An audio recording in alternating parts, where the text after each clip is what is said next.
In this video, I'm going to share with you how to correctly monetize a standby letter of credit.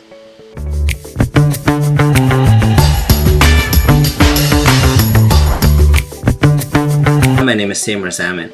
For years, I've been a real estate investor. I then got into a company called ALTFunds of Innovation, which I still run as a pure VC, venture capital firm. From there, I got into lots of real estate investing, technology investing, and so on. But as an international investor, I started to learn how to get lines of credit and loans from multiple banks around multiple different geographies. I then discovered something called private placements and how to participate in private placements. From there, I learned SBLCs, how to liquidate, monetize SBLCs. My firm today does a very sophisticated, complicated things such as mirroring of funds from one institution in one geography into another institution into a different legal jurisdiction altogether, and it's a very sophisticated kind of a thing that we do. So we're very creative financiers. We have, I like to think we have a brand.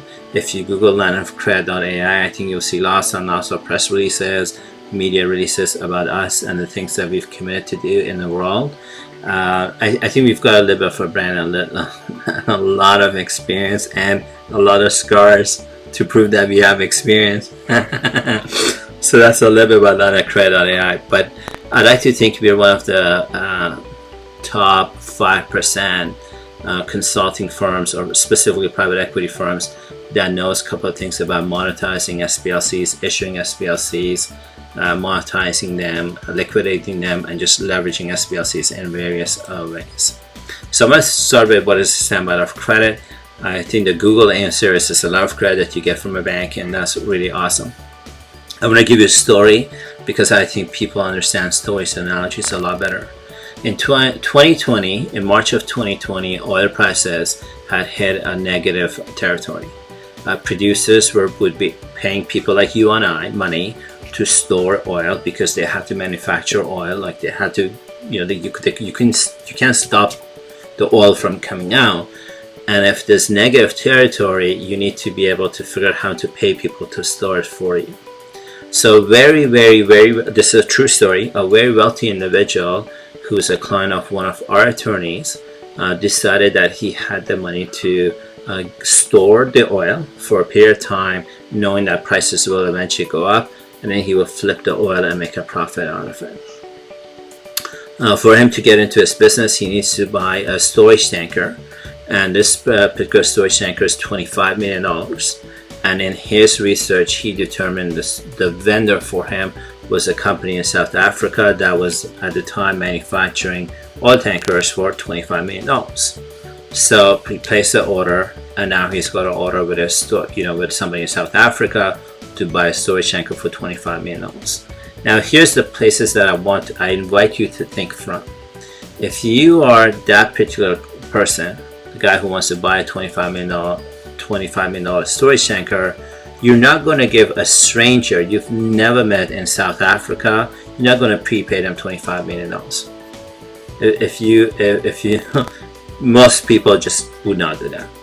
Now if you're in the South African business owner, you're not going to build a storage tanker for $25 million hoping, praying that when it hits the dock of the client's wherever it needs to go to, that client's going to give you $25 million. What happens if the client can't afford it? What happens if the client takes off? What happens? Like there's just lots of variables on it. So the seller's not going to send it to you if he somehow doesn't get paid. The buyer's not going to pay for it until they don't get it. So standby letter of credit, the short form for it's called SBLC, solves that issue. What the buyer needs to do is they contact their bank. So I'm going to give you an analogy. Let's say you've got $1 billion cash in your bank account. You tell your bank to give you a standby letter of credit for $25 million. So what they do is they freeze $25 million in your bank account. So it's $25 million that cannot move, cannot go anywhere. And what they do is they issue a piece of paper. The buyer of the storage tanker needs to make the seller, the guy in South Africa, the beneficiary of the SBLC. And so now the seller has assurance that he can that A, the buyer has the money for it, and B, they can build the container, ship it, send it to him. But if the buyer doesn't want to pay you when it gets there, all you have to do is take the piece of paper and go to your bank and show them the SBLC and say, I want the cash, please. And by law, the bank then has to give you $25 million cash for that same amount of credit. That's SBLC in a nutshell, in a true story that I hope it kind of communicates the value of the same amount of credit and how it's being leveraged today. Primarily, it's big in the commodity industry. If you're a commodity broker or you know commodity brokers, SBLC is a kind of a day-to-day thing they do. So different ways of monetizing a same amount of credit. So if you're now the South African guy, you have a couple of options. First option is do nothing. But over time, smarter beneficiaries of SBLCs will discover that they can monetize standby hours of credit. So it's, generally speaking, there's two ways of monetizing it. One is you can get a loan against it. So let's imagine that you are the business owner who's got the $25 million standby of credit, and now you've got to manufacture a container. You probably need raw materials, you need whatever, so you need cash, so you need money. So now how can you take a piece of paper, turn it into cash, build a product, send it to a client, and make a profit out of it? So getting a loan from a SMLF credit is a common thing people do. Now the most trendy thing people do is there's somehow a lot of people hear about something called private placement programs. The other word for it is called trade, and they want to put their SBLCs into a trade or a private placement program. So those are two ways to monetize SBLC. And in this video, I want to share with you how to do them correctly. Now, there's some factors involved in how to monetize SBLC. The first factor that's involved is who's the issuing bank. If your issuing bank is one of the top 25 banks in the world, let's say Barclays, the perceived value and the real value of the SBLC is a lot higher than if you're the no-name bank in Africa as a comparison. So who's the issuing bank has a lot more value than the no-name bank. The next one is the city in which that issuing bank is issuing this amount of credit. So if you get an SBLC from HSBC London, the value is higher than if it was HSBC Hong Kong, as an example. And that's simply because there's a lot of fraudulent paper that's coming from Asia, and so the city that issues the SBLC also has a lot of value to the true value of the SBLC. Next one is what's the face value? Is it $50 million or is it $150 million? So the face value also makes a difference on how much cash you're going to get out of it. And then it's the language in use. Is it cash back? Is it are you leasing the instrument? Is it a callback? I mean, is it MT660? Is it MT70? The language in use in the standby of credit also makes a massive difference in how in what the true value of the instrument is. If you want to get a loan, what you want to do is you want to make a call to a bunch of banks. You want to see who will give you the highest amount of loan to value. Depending on how much capital you need, you may need to also put up additional assets. You may need to buy insurance on the SBLC.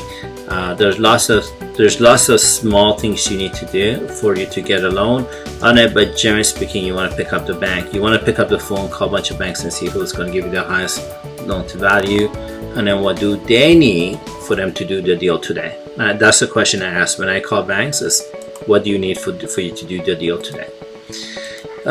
One question I get a lot is how can lineofcredit.ai help organizations in this area? So one is that we shop around to lots of banks. We know who to contact. We don't call the call center saying who's in charge of monetizing SBLCs or liquidating SBLCs or buying SBLCs. When we call HSBC, Barclays, or whoever we contact, we know the name of the individuals that we need to ask for. So we know how to monetize the SBLC in terms of if you're looking to get a loan. The one reason people choose us is our fees are higher. I'm very proud of the fact that our fees are higher, and if I ever find a private equity firm or competitor charging our fees, I will then increase our fees. And that's just my business rule of thumb. We've got lots of years of experience. I have the scars to prove it. So I wanna charge a premium price in the marketplace that attracts a certain community to me, and that certainly also does not attract a certain community to me. It just works for me and my business. We typically go to tier A, tier B institutions. I'm not going to mom-pop shops. We go to private equity firms. Generally speaking, our relationships and knowing who to go to, we can get a far better, higher loan to value than our clients can. Most of our clients contact their bank. At best, they contact their bank. Second thing they do is they may take the effort to try to find a broker.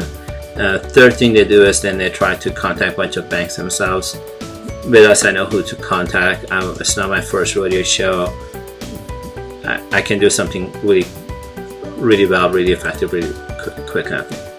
And then we have ability. I think we've demonstrated credibility and experience in the marketplace. Typically, those are reasons why people choose us if they want to get a loan on their SBLC.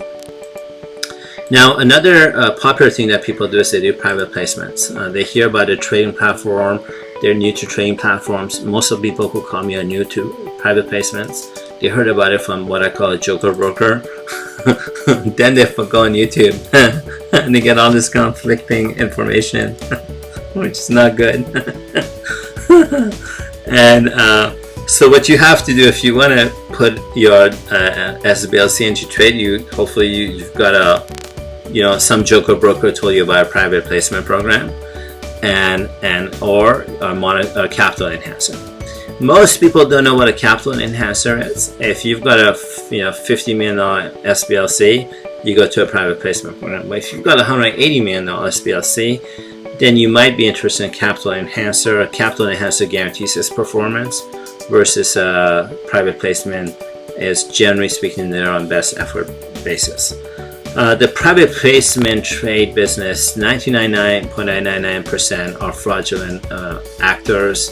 It's 99.999% of them are fraudulent activities. It's a big gamut of fraudulent people. You may come across a broker, or you may cross across 5 brokers.